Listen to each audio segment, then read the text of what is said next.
எல்லாருக்கும் வணக்கங்க. நம்ம பார்த்துக்கிட்டு இருக்கிறது தூதுவளை தலை தாங்க. தூதுவளை தலை வந்து முக்கால்வாசி நம்மளுக்கு தலையிலையும் சரி அதனுடைய தண்டுலேயும் சரி முள்ளாக இருக்குங்க. பார்த்துட்ருக்கேன் பார்த்தீங்களா, அந்த முள் தான் சளியை வந்து வெளியேற்றுறதேன்னு. இதுக்கு தேவையானது தூதுவளை தலை, மஞ்சள் தூள், சீரகம், மிளகு, வெள்ளைப்பூடு, வெங்காயங்க.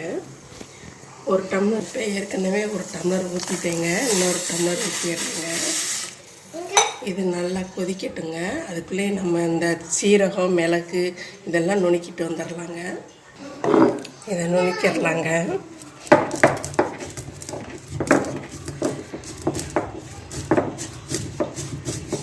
இப்போ நல்லா தண்ணி கொதிச்சிருச்சுங்க. பூண்டு, வெங்காயம், மிளகு, சீரகம் போடுறேங்க.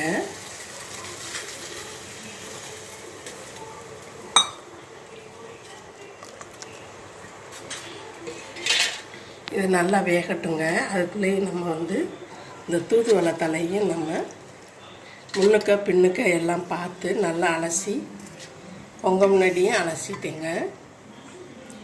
இதனுடைய முள் தாங்க நம்மளுக்கு மருந்து. இந்த முள் தான் சளியை முறிச்சிட்டு வர்றதேன்னு. நம்ம இந்த முள்ளோடையே நம்ம தட்டிடலாங்க அம்மியில்.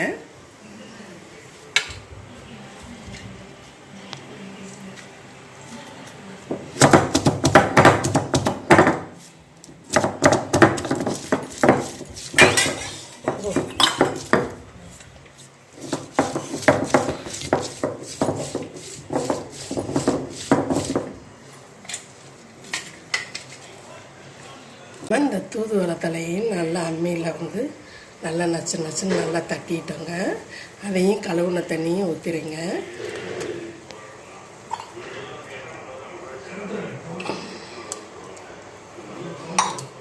இது நல்லா வேகட்டுங்க.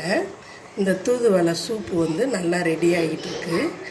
இன்னும் ஒரு 10 நிமிஷம் இருக்கட்டும், நம்ம வந்து வடிகட்டிட்டு பார்க்கலாங்க. நல்லாவே அந்த சாரெலாம் நல்லா இறங்கிடுச்சுங்க. நம்ம இப்போ இறக்கிடலாம், வடிகட்டிடலாங்க.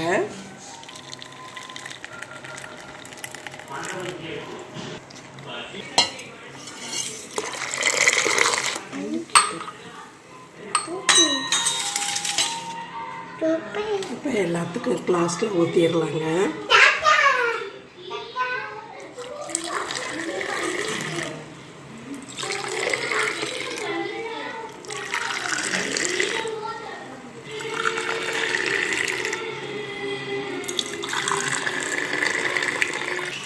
இப்போ வந்து தூதுவளை தலை சூப்பு ரெடி ஆயிடுச்சுங்க. இதை நம்ம குடிக்க நம்ம சளி நல்லா வெளியேறும். சின்ன 1 வயசு குழந்தைங்களுக்குன்னா ஒரு சங்கு நிறையா கொடுக்கலாங்க.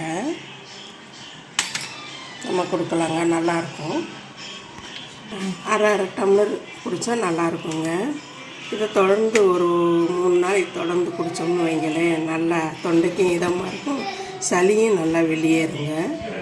நீங்கள் இந்த தூதுவளை சூப்பு உங்களுக்கு பிடிச்சிருந்துச்சுன்னா, என்ன தான் நம்ம ஆஸ்பத்திரிக்கு போனாலும் அந்த சிறப்பு எதுவும் குடித்தாலும் நம்ம கை மருந்து இதையும் போட்டு கொடுத்தா பிள்ளைங்களுக்கும் நம்மளுக்கும் ரொம்ப நல்லாயிருக்கும்.